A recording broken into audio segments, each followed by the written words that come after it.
گاڑی N hotel کے get کے پاس رکی تو سنبل کی پکار پر وہ ہوش کی دنیا میں واپس آئی تھی۔ اپنا سامان لے آئے، میں یہی منتظر ہوں۔ سنبل کی بات پر وہ سر ہلاتے اس نے کپکپاتے ہاتھوں سے گاڑی کا ڈور اوپن کیا تھا اور باہر آئی تھی۔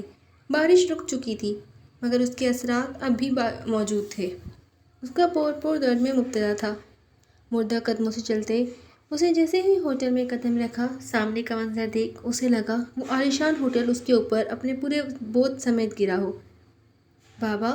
اس کے لبوں نے سرگوشی میں وہ نام ادا کیا تھا۔ بالکل سامنے میجر وجدان دونوں ہاتھ کمر پر باندھے اسے دیکھ رہے تھے۔ ان کی آنکھوں کا تاثر وہ اچھے سے پڑھ سکتی تھی۔ محمل کا دل کیا زمین پھٹے اور وہ اس میں سما جائے، یہ آسمان ہی اسے نگل لے۔ اس کے پیروں میں جان نہیں بچی تھی کہ وہ آگے ایک قدم بھی لے سکتی۔ کیا اس کے سارے جھوٹ بولنے والے ایسا ہی محسوس کرتے ہیں؟ اس کی نظر اچانک اپنے بابا کے پیچھے کھڑی اپنی ماں پر پڑی تھی اور ان کی حالت، اس کا دل جیسے کسی نے تیز دھار آلے سے کاٹ دیا تھا۔ وہ سرخ روئی مترم آنکھیں، وہ تو ان آنکھوں میں بس خوشی دیکھنا چاہتی تھی، تو آج یہ آنسو اس کی وجہ سے کیوں ان آنکھوں میں آ گئے؟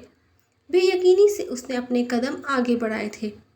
اپنا سامان سمیٹ کر باہر آؤ، یہ جملہ اس کے باپ نے نہیں ماں نے کہا تھا، مگر یہ لہجہ اس کی ماں کا تو نہیں تھا۔ ان کے کہتے ہی میجر وجدان بنا ایک لفظ اسے کہے اس کے برابر سے ایسے گزرتے چلے گئے جیسے کوئی اجنبی۔ بابا! اس نے انہیں پکارنا چاہا تھا، مگر کیسے؟ کس منہ سے؟ وہ نہیں جانتی تھی کہاں سے وہ اتنی ہمت لائی، مگر جیسے تیسے اس نے اپنا سامان سمیٹا تھا۔ یوں لگ رہا تھا جیسے زندگی اب ختم ہو گئی ہے، آگے صرف سیاہی ہی سیاہی ہے۔ بہت کر لی اس کے باپ نے اس کی حفاظت، یہ لفظ بار بار اس کے کانوں میں گونجتا اسے کسی گہری کھائی میں دھکیل رہا تھا۔ اب سمجھ آئی تھی اپنے باپ کی سختیاں، مگر فائدہ؟ احساس اس قدر تھا کہ وہ خود سے بھی نظریں نہیں ملا سکی تھی۔ وہ خاموشی سے اپنا سامان گھسیٹتے وہ نیچے آئی اور اتنی ہی خاموشی سے گاڑی میں بیٹھی تھی۔ گاڑی میں موت کے جیسی خاموشی تھی، اتنا سناٹا کہ اس کا دل اس وحشت بھری خاموشی سے بند ہونے لگا تھا۔ ایک بار، بس ایک بار تو اسے وضاحت طلب کرتے، اسے ڈانٹتے، غصہ ہوتے، مگر یوں چپ رہنا، ان کی چپی نے تو اسے زمین میں گاڑ دیا تھا۔ سارے راستے وہ سسکتی آئی تھی، گاڑی میں ایک کونے میں سمٹی بے آواز روتی۔ کیوں اس کی ماں کو آج اس پر ترس نہیں آیا تھا؟ لیکن انہیں ترس آتا بھی کیوں؟ اس نے تو ان کا مان توڑ دیا تھا، ان کے بھروسے کو پیروں تلے روند کر وہ یہاں آئی تھی، تو اب شکوہ کیسا؟ طویل سفر کے بعد وہ بالآخر گھر پہنچے تھے۔ گاڑی رکتے ہی وجدان صاحب گاڑی سے اتر کر اندر بڑھے تو انا بیگم نے بھی ان کی تقلید کی تھی۔ وہ خاموشی سے سر جھکائے ان کے پیچھے بڑھی تھی۔ بابا! ایک بار میری بات سن لیں پلیز بابا، ڈانٹ لیں مگر ایسے نظر انداز مت کریں مجھے۔ وہ ان کے سامنے آئی تھی، آنسو تواتر سے اس کے گال بھگو رہے تھے، مگر وہ اسے نظر انداز کرتے اندر بڑھ گئے۔ مما! ایک بار میری بات سن لیں۔ انا بیگم کو کمرے میں جاتے دیکھ اسے پھر رونا آیا تھا، جب بھی اس نے انہیں پکارا تھا۔ تم نے میرا مان نہیں توڑا محمل، نہ تم نے اپنے بابا کا بھروسہ توڑا ہے، تم نے ہمیں توڑ کر رکھ دیا ہے محمل۔ ان کا شکستہ لہجہ اس کا دل چیر گیا تھا۔ مما! ایک بار میری بات سن لیں، ایک بار مجھے صفائی کا موقع تو دے پلیز، ایسے ناراض مت ہو۔ وہ روتے ہوئے گڑگڑائی تھی۔ مجھے نہیں پتا تھا بابا اپنے دشمنوں کی وجہ سے مجھ پر پابندیاں لگاتے ہیں، میرے ساتھ ایسا ہوگا اگر مجھے پتا ہوتا تو میں کبھی وہاں نہیں جاتی مما، میرا یقین کریں۔ ان کے ہاتھ تھامے کہتی وہ انہیں بری طرح چوکنے پر مجبور کر گئی تھی۔ کیا ہوا تھا تمہارے ساتھ وہاں؟ ان کا دل پوری شدت سے کانپا تھا۔ ابھی وہ انہیں سب بتاتے چلے گئی سوائے وقار والے حصے کے۔ اب اس شخص سے دل اب نفرت پر بھی راضی نہیں تھا۔ محبت تو بہت دور کی بات تھی، وہ اس سے محبت کا دعویٰ دار، اس کی عزت کا سودے کرنے والا ہوگا، اس نے کبھی نہیں سوچا تھا۔ مما آئی ایم سوری، وہ سسک اٹھی تھی۔ انا لغاری کے پاس کہنے کو کچھ نہیں بچا تھا، وہ بس ساکت تھی، بالکل ساکت۔ اپنے کمرے میں جاؤ محمل۔ بہت دیر بعد وہ کچھ بولنے کے قابل ہوئی تو اتنا ہی کہہ سکی، مما روم میں جاؤ محمل۔ وہ اسے فوراً سے ٹوک گئی۔ وہ ابھی کچھ بھی سوچنے سمجھنے کی کیفیت میں نہیں تھی۔ انہیں وجدان صاحب کو سب بتانا تھا فوراً، اس سے پہلے مزید کچھ برا ہو جاتا۔ گاڑی پوری تیزی سے سڑکوں پر رواں تھی۔ گاڑی کی سپیڈ اتنی تیز تھی کہ کئی بار ایکسیڈنٹ ہوتے ہوتے بچا تھا۔ مازیار آرام سے یار، عزیر نے ٹائٹ سے ہینڈل پکڑا تھا۔ گھر سے کال موصول ہوتے ہی وہ اسی سپیڈ سے وہاں سے نکلا تھا اور اب نہ اسے کچھ بتا رہا تھا نہ ہی اس کی سن رہا تھا۔ مازیار کچھ بتائے گا کہ کیا ہوا ہے؟ عزیر سخت جھنجھلایا تھا۔ مجھے نہیں پتا کیا ہوا ہے۔ کیا مطلب تجھے نہیں پتا؟ پھر کیوں ایسے وہاں سے نکلا؟ بابا نے فوراً بلایا ہے عزیر، بابا ٹھیک نہیں ہے، میں نے محسوس کیا ہے ان کی آواز۔ بی جان ٹھیک ہے یا نہیں؟ اس نے ضبط سے مٹھیاں بیچی تھی۔ سب ٹھیک ہوگا تو پریشان نہیں ہو۔ عزیر اب اسے کیا کہتا، وہ اس کی ذہنی حالت اچھے سے سمجھ رہا تھا۔ ماں کے جانے کے بعد ایک بی جان تو تھی جنہوں نے اسے سنبھالا تھا، وہ اس کے لیے زندگی تھی۔ وہ اس کی تکلیف اچھے سے محسوس کر سکتا تھا۔ اسے حوصلہ دیا تھا، جس پر وہ بس خاموشی سے گاڑی ڈرائیو کرتا رہا۔ وہ ایک ایسی بند کتاب تھا جسے کھولنے والا اب تک کوئی نہیں تھا۔ انا لغاری نے پریشانی سے سامنے بیٹھے وجدان صاحب کو دیکھا، جو بالکل سخت سے ان کے سامنے بیٹھے تھے، مگر ان کا دایاں پاؤں مسلسل حرکت میں تھا۔ اب کیا ہوگا وجدان؟ وہ پریشانی سے ان کے پاس آ کر بیٹھی تھی۔ اگر ہم حمل کو اس فرعون کے بارے میں بتا دیتے تو آج یہ سب نہ ہوتا۔ ان کی بات پر وجدان صاحب نے جن نظروں سے انہیں دیکھا، وہ ایک دم سے شرمندہ ہو گئی تھیں۔ میں جانتی ہوں اس نے بہت بڑی غلطی کی ہے، آپ بھلے اسے سزا دیں، مگر میں کل جمشید سے بات کروں گا نکاح کے لیے۔ وجدان دیکھو انا، اس مسئلے کا ایک یہی واحد حل ہے میرے پاس۔ میں اب اتنا مضبوط نہیں ہوں کہ اس کی حفاظت کر سکوں۔ ان کو شکست لہجہ انا بیگم کو توڑ گیا تھا۔ شادی کے 10 سال بعد انہیں اللہ نے اسے نوازا تھا، جب وہ ساری امیدیں کھو چکے تھے۔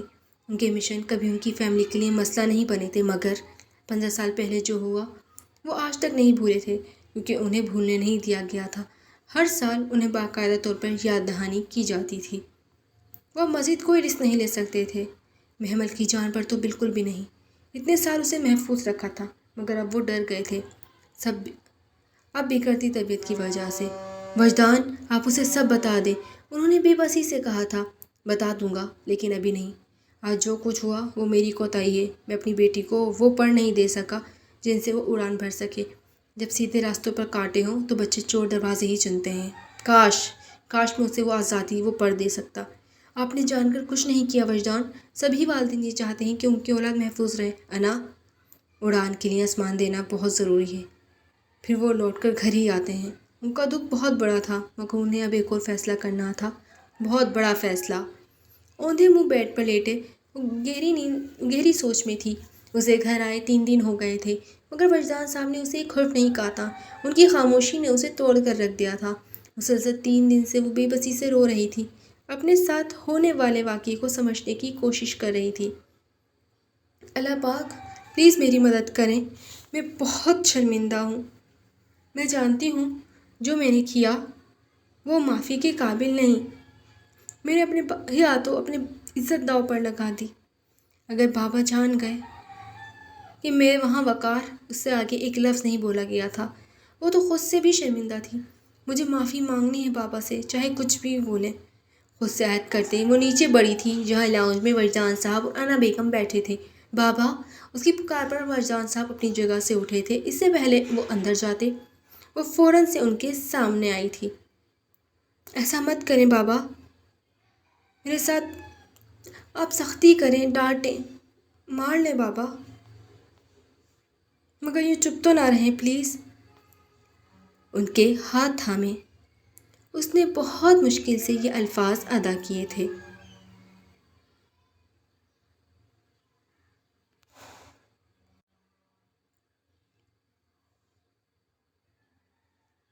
یہ آنسوؤں کا گولا گلے میں پھنس سا گیا تھا۔ انا، میری چائے میرے روم میں لے آؤ۔ اسے یکسر نظر انداز کرتے وہ اس کی سائڈ سے نکلے تھے کہ وہ ایک بار پھر ان کی راہ میں حائل ہوئی تھی۔ مت کریں بابا میرے ساتھ ایسا، پلیز مت کریں۔ میں جانتی ہوں میری غلطی معافی کے قابل نہیں ہے، مگر ایک موقع بابا، بس ایک موقع دے دیں مجھے میری غلطی سدھارنے کا۔ آپ جو بولیں گے، جیسا بولیں گے میں کروں گی۔ پلیز بابا، بس ایک موقع، مجھے معاف کر دیں بابا پلیز۔ ایک بار مجھ سے بات کر لیں، ایسے تو چپ نہیں رہے نا، خدا کے لیے۔ محمل، راستے سے ہٹو، انا لغاری نے اسے کہا تو وہ مزید بپری تھی۔ بابا کو بولنے دینا مما، وہ بول سکتے ہیں، اب بولے نا بابا کو۔ غصے سے جھڑک دے، ہٹا دے مجھے سامنے سے، کچھ تو کریں، ایسے چپ تو نہ رہیں بابا۔ ان کا ہاتھ تھامے وہ اپنا سر ان کے ہاتھ کی پشت سے ٹکاتے رو دی۔ وجدان صاحب نے بہت ضبط سے اس کا اپنے ہاتھ پر ٹکا سر دیکھا تھا۔ محمل، کیا بچپنا ہے یہ؟ انا بیگم نے اسے پیچھے سے ہٹانا چاہا مگر وہ ڈھیٹ بن گئی۔ بچپن سے آج تک صرف آپ کی بات سنی، آپ کی بات پر عمل کیا، جو آپ نے کہا وہ نہ چاہتے ہوئے بھی کیا۔ بس ایک بار آپ کی بات نہ مان کر اپنے دل کی سنی اور ٹھوکر کھا لی بابا۔ احساس ہو گیا کہ بابا سے زیادہ کوئی دوسرا آپ کی فکر نہیں کر سکتا۔ میں غلطی پر تھی، مجھے احساس ہو گیا ہے، میں پل پل مر رہی ہوں، آپ کی ناراضگی، آپ کی خاموشی مجھے ختم کر رہی ہے۔ مجھے معاف کر دیں بابا، ایک آخری بار اپنی بیٹی کو معاف کر دیں، پلیز معاف کر دیں۔ وہ ان کے قدموں میں بیٹھی تھی۔ وجدان صاحب کا دل اس کے اس عمل نے چیر کر رکھ دیا تھا۔ وہ فوراً سے پیچھے ہوئے تھے۔ اس سے پہلے وہ کچھ بولتے ان کا موبائل رنگ ہوا تھا۔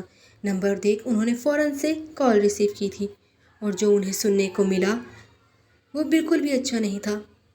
انا، ہمیں فوراً اسپتال جانا ہے، بی جان کی طبیعت خراب ہے، جلدی سے آ جاؤ۔ وہ اجرت میں کہتے فوراً سے باہر بڑھے تھے۔ اس نے دکھ سے انہیں باہر جاتے دیکھا تھا۔ اٹھو محمل، ہم واپس آ کر بات کریں گے، روم میں جاؤ۔ اسے زمین پر سے اٹھاتے وہ بس اتنا ہی بول سکی تھی، انہیں وقت دو، وہ خود بھی وقت لو تھوڑا، ہم آ کر بات کریں گے۔ وہ ماں تھی، اس کی ایسی حالت نہیں دیکھ سکتی تھی۔ اسے روم میں بھیج وہ شور عورتیں فوراً سے باہر کی جانب بڑھی تھیں، جہاں وجدان صاحب ان کے منتظر تھے۔